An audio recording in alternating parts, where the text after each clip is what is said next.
Now reaction of oxygen with metals with oxygen. Okay, metals और oxygen को अगर हम रिएक्ट कराएं तो ये हमें मेटल ऑक्साइड देता है.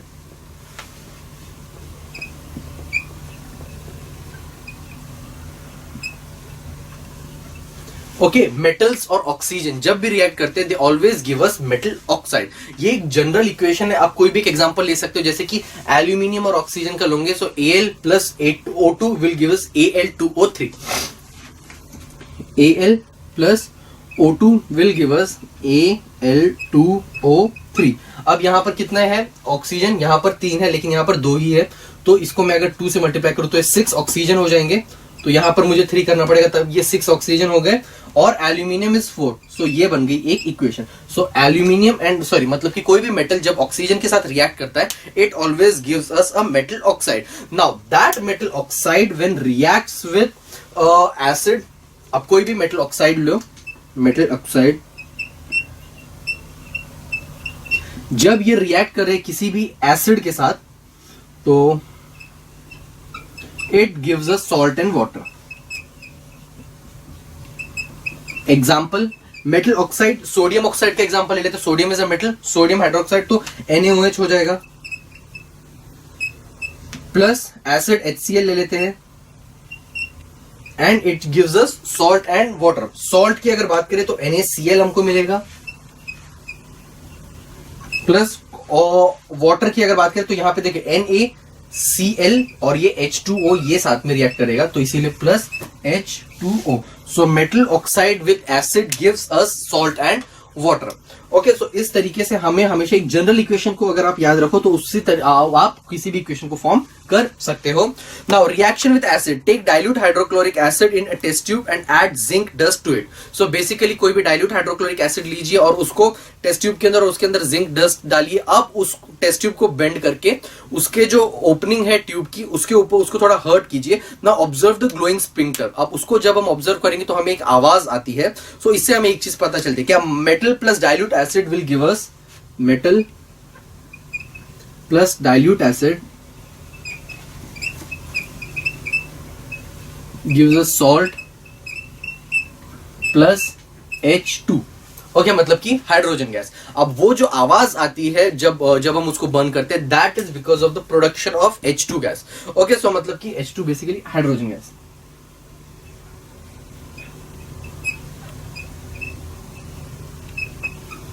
ओके, सो इस तरीके से अगर जैसे कि अगर मैं NaO ले लूं, ठीक है, मेटल ऑक्साइड नहीं, ओके इट्स मेटल, तो हम लोग यहां पर टेक एनी कोई भी एक मेटल ले लीजिए, Na ले लेते हैं, और यहां पर डाइल्यूट एसिड तो फिर हम HCl ले लेते हैं, तो फिर ये मुझको देगा NaCl प्लस यहां पर सिर्फ H मिल रहा है, but I should get H2 क्योंकि H2 गैस है, तो ये 2 करता हूं मैं इसको, तो ये H2 हो जाएगा. अब ये 2 टाइम्स क्लोराइड है तो इसको 2 करूंगा तो फिर 2 times of NaCl.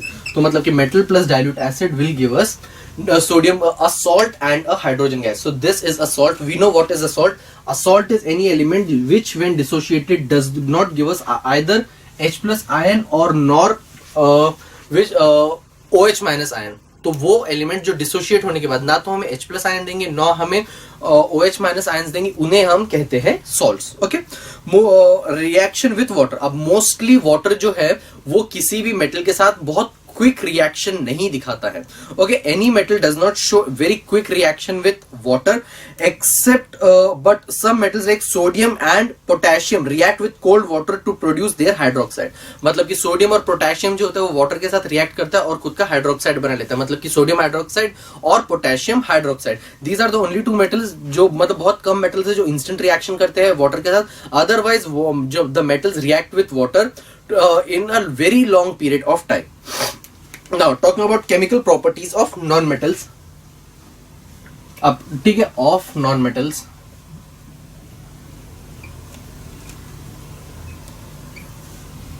Now talking about electronic configuration. Now electronic configuration हमने मेटल का देखा था, आउटरमोस्ट शेल के अंदर 1, 2 या 3 इलेक्ट्रॉन्स होते हैं. Not talking about non-metals, इनके आउटरमोस्ट शेल के अंदर यूजुअली 5, 6 या 7 इलेक्ट्रॉन्स यूजुअली होते हैं. एग्जांपल देखते हैं. तो जैसे कि sodium nitrogen, oxygen and chlorine का एग्जांपल लेते हैं। नाइट्रोजन हैज 7 इलेक्ट्रॉन्स मतलब कि 2,5, ऑक्सीजन हैज 8 इलेक्ट्रॉन्स मतलब कि 2,6 एंड क्लोरीन है 17 इलेक्ट्रॉन मींस 2,8,7। अब ये सब है हमारे पास नॉन मेटल्स, ठीक है, क्योंकि इनके आउटर मोस्ट शेल के अंदर है कितने 5, 6 या 7 इलेक्ट्रॉन्स। मोस्टली ये नॉन मेटल्स ही होते हैं जिनके आउटर मोस्ट शेल के अंदर 5, 6 या 7 इलेक्ट्रॉन्स हो। व्हाई? बिकॉज आवर जैसे कि हमने देखा था metals have a tendency to give away 1 electron and produce a cation.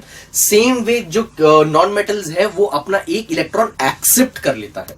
Okay, तो उस प्रॉपर्टी की वजह से भी that is one of the properties that non metals have. अब वो क्यों होता है? ऑब्वियस सी बात है, नाइट्रोजन की अगर बात करें 2,5 है इसका इलेक्ट्रॉनिक कन्फिगरेशन। ओके, अब इसको अगर अपना आउटर मोस्ट शेल कंप्लीट करना है, इसको या तो अपना 5 इलेक्ट्रॉन देने पड़ेंगे और it can take 3 electrons. Giving away 5 electron is going to take more energy obviously, तो फिर वो 3 इलेक्ट्रॉन एक्सेप्ट कर लेगा।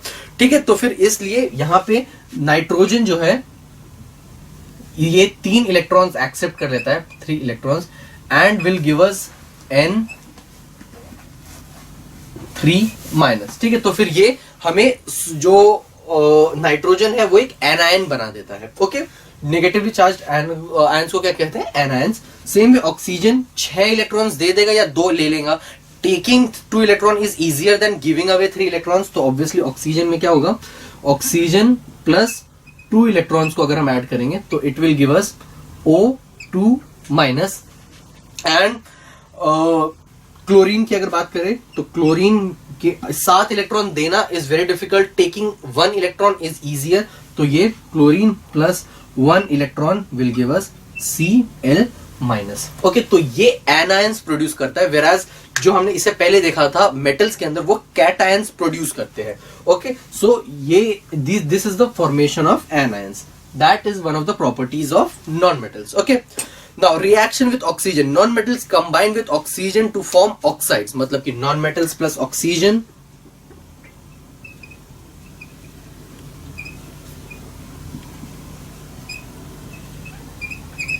will give non metal oxide।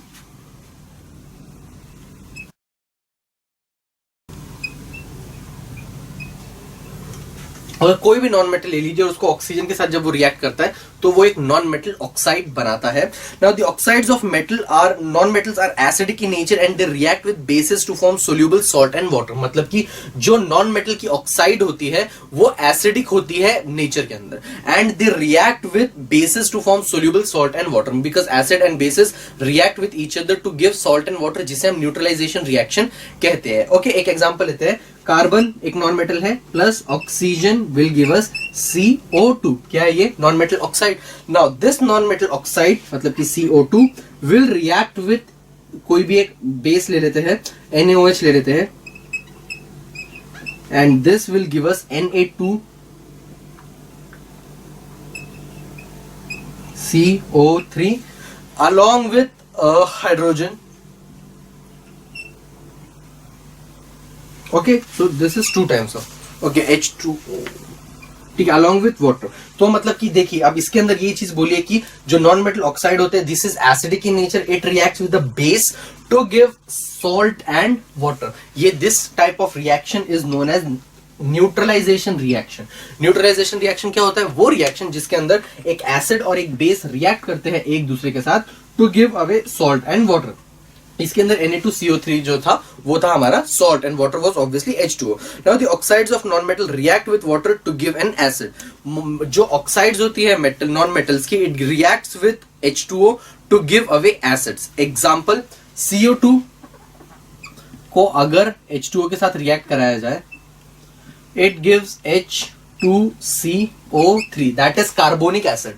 Okay, same way अगर हम सल्फर SO2 को रिएक्ट करवाए H2O के साथ तो it gives H2SO3, that is sulphurous acid, and SO3 को अगर मैं रिएक्ट कराऊं H2O के साथ, अब ये सारी नॉन मेटेलिक एसिड्स हैं, इनको अगर हम वाटर के साथ रिएक्ट करा रहे तो हमें ये मिल रही है नॉन मेटेलिक ऑक्साइड्स है basically. SO3 plus H2O, this will give us H2SO4, this is sulfuric acid। ठीक है, तो इस तरीके से we can say that the oxides of non metal react with water, oxides of non-metal react with water to give acids. Okay, so if you are directly asked ki give an example or give an equation when oxide of non-metal react, in which oxide of non-metal has reacted with water to give you acid, then these are the equations that you should be thorough with. Okay, now non-metal do not react with dilute acid. non-metal oxides जो होती है वो non-metals जो होते हैं वो dilute acids के साथ react ही नहीं करते हैं. Okay, so these are a few things that we should keep in mind. Now let's talk about non-metals. Sorry, noble metals.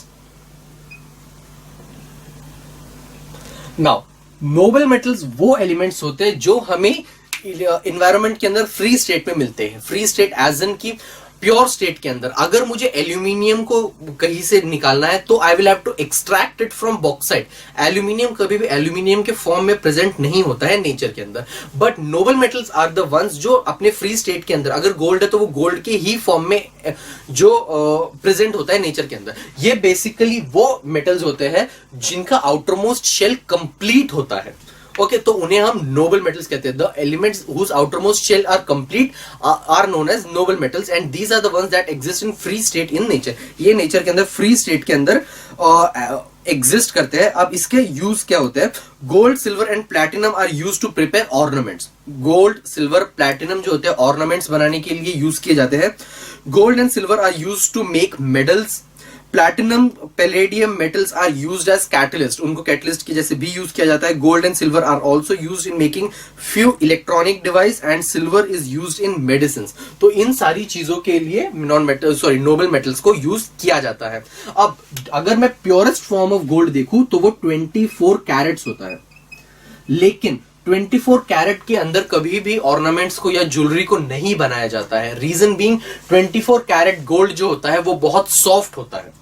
अब उसकी सॉफ्टनेस को हटाने के लिए हम उसके अंदर मिक्स करते हैं कुछ एलिमेंट्स को. Okay, so mixing of that gold with other elements, other metals to make it harder, because उसके वजह से वो उसको एक हार्डर कंपोजिशन देता है जिसकी वजह से वो गोल्ड जो होता है वो हमेशा हार्ड हो जाता है. इसीलिए 22 कैरेट गोल्ड से हम हमेशा मेटल्स को ऑर्नामेंट्स या ज्वेलरी को बनाते हैं. Okay, and this is the इसीलिए जो प्योरेस्ट फॉर्म होता है वो 22 कैरेट होता है, 24 कैरेट. बट जब ऑर्नामेंट्स या ज्वेलरी की बात की जाती है तो मोस्टली 22 कैरेट से ही बनाया जाता है. अगर उसे और ज्यादा स्टेबल या और ज्यादा हार्ड करना है तो उसके लिए वो जो प्रपोर्शन और रेशियो होता है गोल्ड का वो कम किया जाता है. एग्जाम्पल, कैरेट और परसेंटेज ऑफ गोल्ड. अगर ये देखिए 24 कैरेट के अंदर 100% गोल्ड होता है, एंड देन 22 कैरेट के अंदर 91.6% गोल्ड होता है. 18 कैरेट के अंदर 75% गोल्ड होता है, एंड देन 14 कैरेट के अंदर 58.3% गोल्ड होता है. 12 कैरेट के अंदर 50% गोल्ड होता है, एंड देन 10 कैरेट के अंदर 41.6% of gold is present. So this is the purity of the gold depending on the carats of gold that we have. तो इतना कैरेट अगर यूज हुआ तो इतना परसेंटेज ऑफ प्योर गोल्ड उसमें होगा, बाकी उसके अंदर किसी और एलिमेंट का मिक्सचर होगा. अब now talking about corrosion. Okay, what is corrosion? Corrosion basically होता है रस्टिंग ऑफ मेटल. कि किसी भी चीज किसी भी मेटल के ऊपर जब किसी भी नॉन मेटल की लेयर या किसी भी गैसियस की लेयर या ऑक्सीजन की लेयर आकर स्प्रेड होने लग जाए तब उसे हम कहते हैं corrosion. This is basically a process of destruction of the metal, जिसकी वजह से जो मेटल है वो खराब होने लग जाता है. Gases in the air react with metal in presence of moisture to form metal compounds. जितने भी गैसेस है वो मेटल के साथ रिएक्ट करते हैं to form metal compounds. The metal get affected by this process and undergo what is called corrosion. अब उस प्रोसेस की वजह से जब रिएक्शन होता है उस मेटल का इन्वायरमेंट की गैसेस के साथ, तो उस प्रोसेस को हम लोग करोजन कहते हैं. जिस प्रोसेस की वजह से जो मेटल है वो डिस्ट्रॉय होना शुरू हो जाता है. एग्जाम्पल बीइंग जो स्टैच्यू ऑफ लिबर्टी का अगर हम एग्जाम्पल ले, Statue of Liberty is made up of copper and it is situated at the mid centre of the sea. अब उसकी वजह से जो रिएक्शन है, जो स्टैच्यू ऑफ लिबर्टी है, it has started looking green, क्योंकि कॉपर के ऊपर एक लेयर आ गई है ऑक्सीजन की। So there is this is also given in your text book, the origin surface of the statue was made up of copper but now it looks green. This is because green colored copper carbonate has been formed by a reaction of copper with carbon dioxide and moisture in air। because अब वो green colour क्यों आया, क्योंकि copper carbonate की layer form हो गई है उस स्टैच्यू ऑफ लिबर्टी के ऊपर, बिकॉज ऑफ विच वो जो मेटल है वो कॉपर का, जिसकी वजह जिससे स्टैच्यू ऑफ लिबर्टी बना है, वो ग्रीन दिखने लग गया है हमें। Now what is an alloy? An alloy is a mixture of two or more metals which is used to enhance the properties of a metal। जैसे कि हमने अभी गोल्ड का एग्जांपल दिया था, 24 कैरेट गोल्ड होता है, the purest form of gold. Do we use it? No, we don't. Why? Because obviously it is soft. It will be very easier to break that gold. तो इसीलिए हम उसकी जगह एक alloy यूज करते हैं, मतलब कि 22 carat of gold and 2 gram of something else. Okay, तो उस चीज टाइप के एलिमेंट्स को हम alloy कहते हैं। alloys जो है वो प्रॉपर्टीज को एनहांस करने के लिए यूज हुआ जाता है। For example, stainless steel utensils used at home are made up of alloy of iron with carbon, chromium and nickel. जो स्टेनलेस स्टील के बर्तन होते हैं वो किससे बनता है? इट इज एन एलॉय या mixture of iron, chromium and निकल। अब उसकी वजह से जो स्टेनलेस स्टील होता है that is mostly used in household items, because and it is considered as the best ones, क्योंकि उसका लश्कर कभी नहीं जाता, उसकी कोई लेयर कभी नहीं जाती, उसकी जो प्रॉपर्टीज है वो हम एनहांस कर देते हैं कुछ अलग अलग मेटल्स को मिक्स करने के बाद। और एक एग्जाम्पल अगर एलॉइंग का दिया जाए तो फिर in Qutub Minar there is a minar made up of metal. Okay, तो वो जो मेटल की जो मीनार है वो आज भी, even after there has been 1500 years that Qutub Minar has been made, और वो मीनार आज तक हमें लश्करस है, because alloy of metals has been used instead of a pure metal. Pure metal को यूज किया जाता तो फिर वो रस्ट हो जाती, वो करोड़ हो जाती, but because of the use of alloy it's property है वो वाज बीइंग एनहांस्ड, और उसकी वजह से जो भी प्रॉपर्टी, अगर आपको हार्डनेस एनहांस करना हो, अगर आपको उसकी लश्कर एनहांस करनी हो, तो अगर आपको उसकी रेजिस्टिविटी एनहांस करनी हो, depending on the requirement of the metal, हम उसके हिसाब से उसके अंदर डिफरेंट एलिमेंट्स को एलॉय करते हैं। And this is how alloys are nowadays very popular to make sure that the whatever product और whatever construction that we are doing, उसके अंदर वो प्रोडक्ट ज्यादा से ज्यादा वक्त तक टिके।